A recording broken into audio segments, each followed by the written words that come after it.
Ce qui revient d'une manière générale dans les contributions, c'est de prendre en compte le local d'une manière systématique.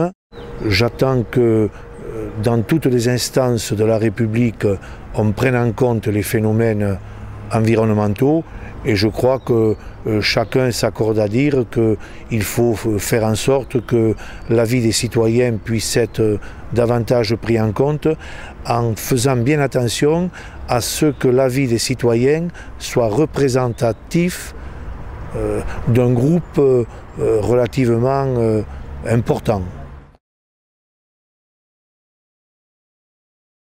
Ce qui semble le plus probant de cette, on va dire, appréhension régionale des débats nationaux, c'est que ça a véritablement libéré une parole qui semblait assez contrainte jusqu'à présent. Donc on a eu des débats très approfondis, très riches, sur la légitimité, la question de représentation des acteurs associatifs par rapport aux élus, les critères de représentativité des experts, la tension entre le national, un cadre national et sa mise en œuvre au niveau territorial, au niveau local. Il y a effectivement une véritable tonalité midi-pyrénéenne face aux enjeux environnementaux.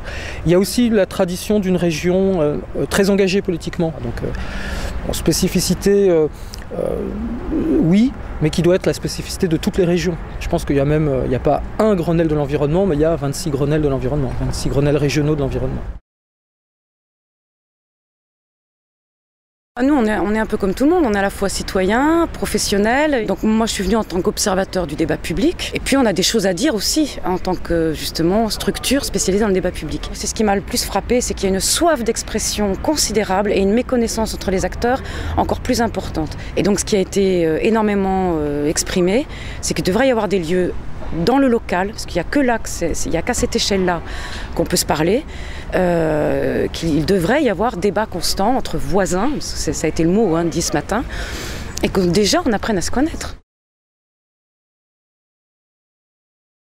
C'est surtout le monde agricole qui est venu, alors que le monde des PME et des entreprises était totalement absent, ce que je regrette énormément. Bon, ce que j'attends, c'est qu'ils sortent quelque chose de toutes ces réunions qui ont eu lieu, et ça dure depuis un mois et demi. Je crois que l'environnement, c'est quelque chose d'important. Et si on veut faire de véritable écologie, il faut que ce soit une écologie non pas uniquement française, mais une écologie européenne et mondiale. Les gens sont venus par rapport à leur spécificité de Midi-Pyrénéen, dans un département, le Gers, où l'agriculture est l'activité dominante. Le challenge, c'est de faire en sorte que par la formation des agriculteurs eux-mêmes, l'accès à l'innovation pour gérer la mutation, ils puissent être bénéficiaires de la recherche agronomique pour les trois fonctions de l'agriculture qui restent vraies en région.